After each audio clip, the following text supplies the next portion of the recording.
Sabemos, José de Cimbal, sobre todo para aquellas personas amantes de los datos curiosos, ¿cuál es el presupuesto que una cofradía hoy en día debe destinar a la compra de un paso de este tipo, de una imagen de este tipo? Bueno, por los datos que han trascendido y que yo he conocido de un paso que no desfila profesionalmente en el día de hoy, se puede hablar de varios millones de pesetas, entre 2 y 4 millones de pesetas. Sé que algunos escultores andaluces tienen, digamos, ese caché, ese precio, porque evidentemente hacer una escultura de estas características pues no es fácil, sobre todo porque hay pocos escultores imagineros en estos momentos. Una imaginería que se mantiene viva como museo andante en las calles de Valladolid en una tarde como esta de Viernes Santo. Televisión Castilla y León les está ofreciendo en riguroso directo, cuando son ahora mismo las 9 menos cuarto, las 8:45 de la tarde, aún la luz se mantiene, ilumina el paso de cofradías como esta de la Sagrada Pasión de Cristo, una cofradía constituida hace ya unos cuantos siglos, espero no equivocarme en el dato, José de Cimbal, 1531, son unos cuantos siglos que han pasado ya, y muchas las generaciones de cofrades que han pasado portando estos mismos hábitos. Actualmente lo hacen aproximadamente unos 930 miembros que visten, como observamos, este hábito, combinación gris y negro, y que procesionan obras como las que dentro de unos instantes veremos, ese Santísimo Cristo del Perdón, del cual estableceremos esa comparación que mencionabas ahora mismo entre la imaginería clásica del siglo XVII y la más actual del siglo XX, que se dan la mano artísticamente y desde un punto de vista temporal en una procesión como esta. Aprovechemos de todas maneras para mencionar y para prolongar la reflexión que iniciábamos hace un rato en torno al componente musical de una procesión como esta. Decías, José de Cimbal, que hasta ahora se ha mantenido la tradición, aquí al menos en Valladolid, de prolongar el carácter militar o el carácter definitiva de... Sí, todas las músicas que acompañaban a las procesiones y a los pasos tienen un carácter castrense, evidentemente, puesto que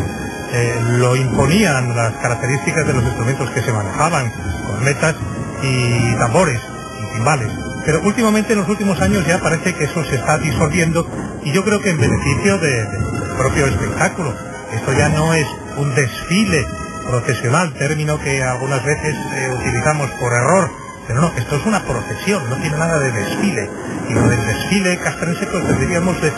evitarlo en la medida de lo posible, y yo propondría incluso a la Junta de Cofradías de Valladolid que creara un concurso regional de música para la Semana Santa, no solo en Valladolid, sino en cada una de las provincias castellano-leonesas, en Ávila, en Segovia, en Burgos, en León, en Soria, en Salamanca. En todas nuestras provincias deberíamos de tener, ya que tenemos muy buenos músicos, deberíamos de tener una música específica para nuestras Semanas Santas, utilizando también instrumentos tradicionales. Pongo por caso la dulzaina, que por cierto la llevan los cofrades del Cristo de la Luz. Pero lo que tenemos es el Cristo del Perdón. El Cristo del Perdón, sí señor. Y yo les decía que había mucho que hablar del Cristo del Perdón, no solo de frente, sino por detrás cuando lo vean ustedes.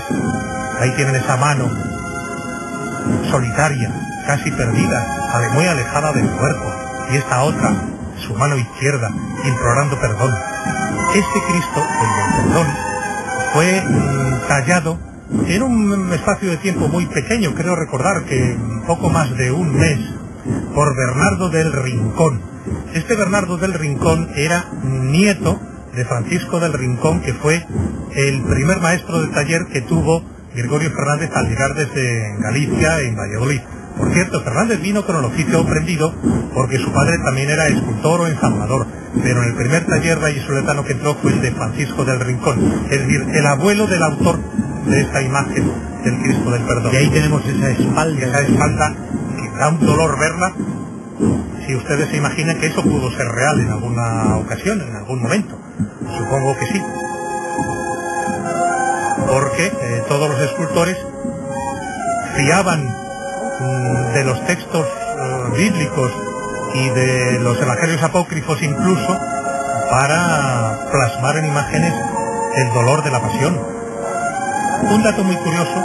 que deberían de saber de recordar a partir de estos momentos. Esta cofradía era la cofradía que se encargaba de recoger a los pobres y de darles de comer cuando las necesidades eran muy grandes. Y el propio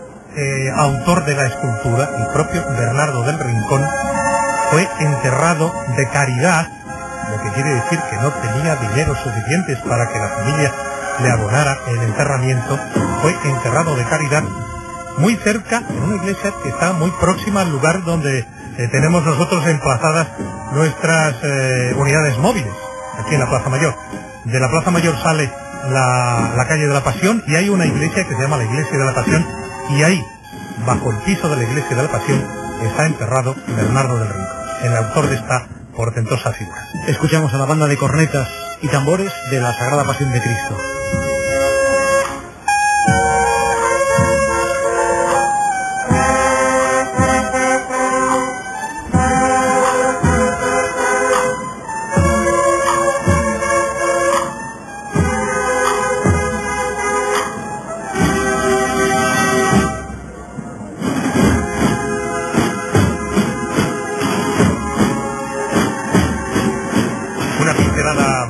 Periodística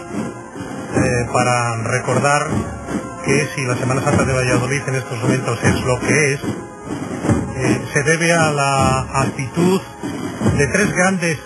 hombres vallisoletanos que se movían pues con gran amplitud y conocimientos en distintos ámbitos, pero uno de ellos el periodístico. Me estoy refiriendo a don Francisco de Cosío, gran periodista,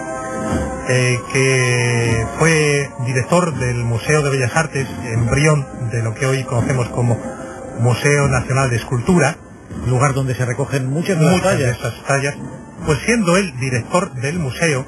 y siendo arzobispo don Remigio Gandásegui Gorrochategui, y siendo arquitecto municipal y director de Bellas Artes o algo por el estilo don Juan Arvito y Revilla, entre los tres reunieron todos estos casos que se encontraban dispersos